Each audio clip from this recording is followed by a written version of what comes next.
Graça e paz, passando para deixar uma palavra para os irmãos, nos tempos que nós estamos vivendo. Eu estava participando de um culto, um cultinho online aqui, entre família, e veio uma palavra sobre a onisciência, alguém pregou sobre a onisciência, e Deus trouxe ao meu coração uma palavra muito conhecida, e eu acho que nunca se fez tão presente em nossa vida como nos dias de hoje, e eu quero compartilhar com irmãos essa breve reflexão.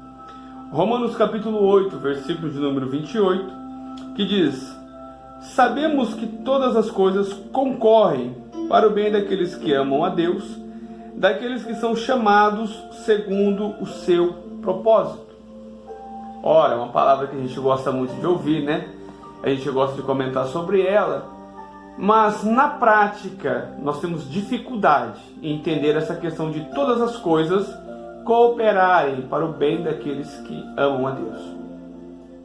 E fato é que quando uma morte vem, quando o desemprego vem, quando o vento vem, a gente não consegue se enquadrar nessa palavra, porque nós começamos a olhar aquilo que está diante dos nossos olhos e não conseguimos encaixar na situação atual. E aí a gente diz a nós mesmos: todas as coisas cooperam para o bem daqueles que amam a Deus. E a gente segue a vida ainda que a gente não entenda onde é que essas coisas se encaixam. E eu estava meditando sobre a situação atual, Esse vírus que está trazendo aí essa convulsão social no mundo, Não é Brasil, não é China, não é mais Itália, não é Espanha, é o mundo. Foi alcançado com esse vírus. E esse vírus está trazendo uma outra dimensão, uma outra dinâmica para a humanidade. E aí no Brasil ele chegou, e conforme ele foi chegando, as igrejas, os templos foram parados, fomos impedidos de certa forma de cultuar no templo, por conta de uma quarentena que a gente não sabe por quanto tempo vai se estender. E então a gente começou a perceber a gravidade do problema. Pequenos comércios começaram a ser fechados, escolas foram fechadas, creches foram fechadas. E agora chega um decreto dizendo que somente os serviços essenciais vão funcionar de maneira correta, De maneira plena. E aí, então, Deus trouxe ao meu coração essa palavra enquanto eu estava participando de outro culto, que diz: todas as coisas cooperam para o bem daqueles que amam a Deus. Ora, você pode me dizer, como é que essa situação atual, que está tirando empregos de famílias, de pais de famílias, que está deixando famílias de cabelos em pé, por assim dizer, que está tirando o sossego da nossa economia, pode cooperar para o bem daqueles que amam a Deus? E eu quero compartilhar com os irmãos uma história que eu particularmente gosto muito, que se encontra no livro de Atos. Na verdade são duas histórias, e você vai me entender. Jesus, antes de ascender aos céus, quando ele faz uma promessa aos seus discípulos, o Evangelho de Lucas, no capítulo 24, versículo 49, ele vai dizer: mas ficai em Jerusalém, ficai na cidade, até que, do alto, sejais revestidos de poder. Jesus dá uma ordem aos seus apóstolos, aos seus discípulos, dizendo: ora, vocês vão ficar em Jerusalém, mas é por um tempo determinado. É até que, do alto, sejais revestidos de poder. Jesus vai repetir essa ordem em Atos capítulo 1, no versículo 8. E aí em Atos 2 nós vemos o dia de Pentecostes, no famoso dia de Pentecostes, que vem um vento veemente e impetuoso, enche toda a casa, e a partir daí começa uma dinâmica dos discípulos, começa um mover de Deus no meio de Jerusalém, e aí começa a alcançar mais e mais lugares. Só que em Atos, no capítulo 6, no versículo 7, vai dizer que a palavra de Deus crescia e se multiplicava de maneira muito rápida em Israel. E grande parte dos sacerdotes obedecia à fé. Veja bem, havia uma palavra e uma promessa e uma ordenança sobre eles: ficai em Jerusalém até que. Havia um prazo para ficar em Jerusalém.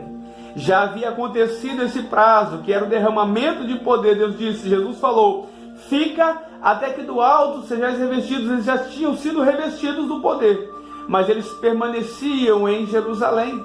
E Jerusalém agora estava gostoso, estava um ambiente bom para pregar a palavra, porque grande parte dos sacerdotes obedecia à fé.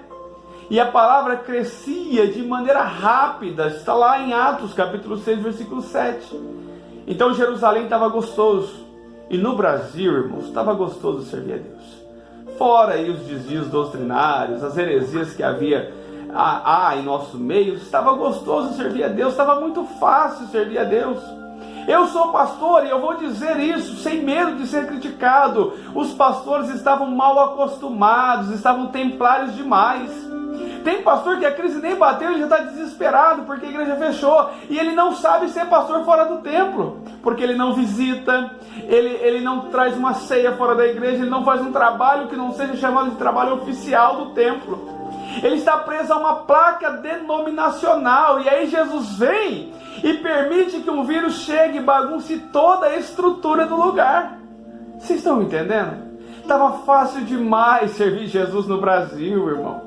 Todo mundo servia da maneira que queria. E eu não posso servir a Deus da maneira que eu quero. Porque se fosse para servir a Deus da maneira que eu quero, Deus não teria deixado instruções para nós através dos apóstolos. Veja bem, ele fala através de Pedro, ora, de João, de Timóteo. Paulo fala para Timóteo, na verdade não Pedro. Quando vocês nos reunirem, se tiver entre vós salmos, hinos e cânticos espirituais, que seja dessa forma a vossa reunião. E aí a gente começa a fazer do jeito que quer, porque no Brasil de hoje está muito fácil. Então eu vejo, e aí eu vou voltar lá na história de Atos, para os irmãos entenderem o que eu estou falando. Até o capítulo 6 estava tudo bom. No capítulo 7, um jovem por nome de Estevão, ele é levado ao Sinédrio.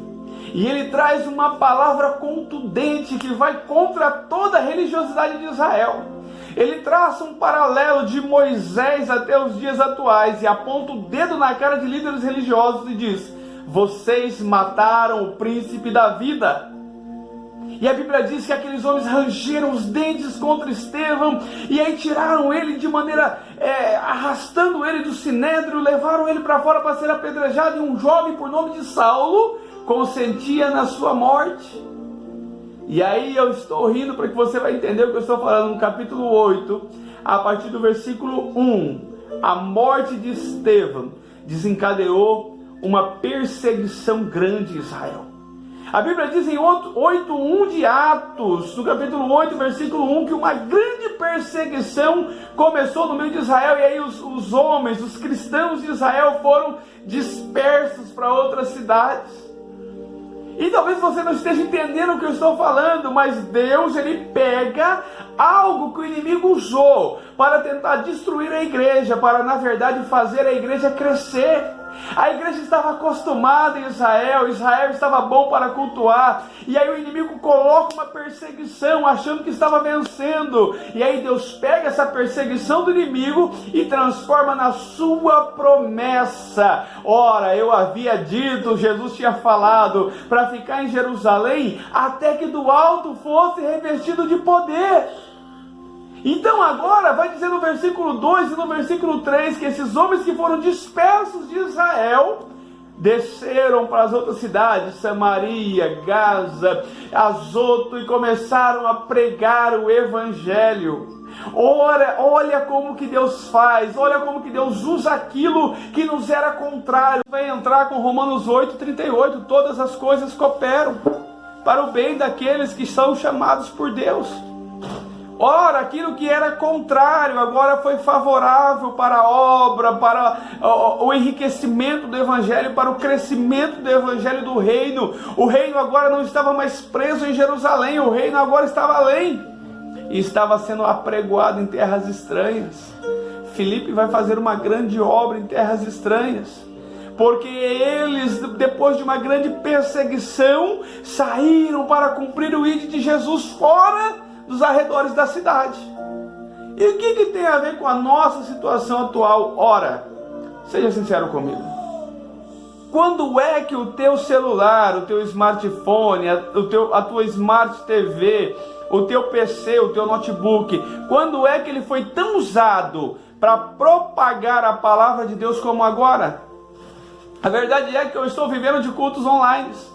É culto na igreja, é culto com a família, é culto com os amigos online. Sabe por quê? Porque nós estamos entendendo que a palavra não pode parar. Nós não queremos que apague a chama do nosso coração. Então nós estamos indo além das fronteiras. Ora, eu vou falar a partir da congregação onde eu dirijo. Nós estamos nos reunindo todas as noites, às 11 horas da noite, para orar. Nós não fazíamos isso antes.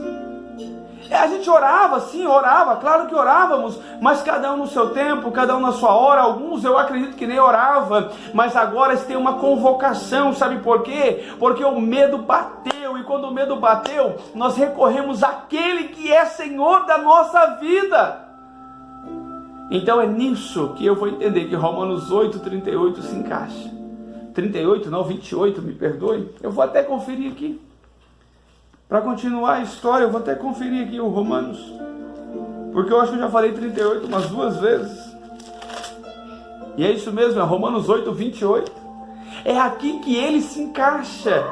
É Jesus dizendo: ora, eu vou usar uma situação que veio contra vocês para serem favorável ao meu reino, porque não é por nós, é por ele, é dele, é para ele, a glória é dele, o poder é dele. Mas o problema é que muitas das vezes nós nos esquecemos disso. E Jesus agora ele vem através de um vírus. Eu não estou dizendo que Jesus mandou esse vírus, entenda. Eu não estou dizendo que Jesus trouxe como uma praga, entenda. Eu só estou dizendo que Jesus está usando uma situação que nos era contrária, para fazer agora ela ser ao nosso favor. Sabe por quê? Porque quando a estrutura nossa é balançada, nós entendemos que nós somos alicerçados na rocha, e a rocha eterna é Jesus. Porque se você parar para pensar, o que foi balançada, a estrutura que foi balançada, é a estrutura que você confiava. Era a sua estrutura financeira, era a sua estrutura emocional, era a sua estrutura psicológica, mas ela estava baseada no vai tudo bem. E quando vai tudo bem, irmão, é fácil acreditar, né? E quando vai tudo bem, é fácil crer. E quando vai tudo bem, é fácil confiar. E aí Jesus então ele permite que uma situação ruim venha. E quando um vento contrário bate, irmão, nem sempre esse vento contrário ele bate para nos matar, porque muitas das vezes o vento vem, e esse vento, mesmo que seja contrário, Jesus usa ele ao nosso favor, porque a Bíblia diz que Deus é aquele que transforma em bênção toda a maldição que foi contra nós. Então aproveita esse momento. Esposos, aproveite esse momento para crescer em família. Pais, aproveite esse momento para crescer com os filhos. Filhos, aproveite esse momento para curtirem seus pais.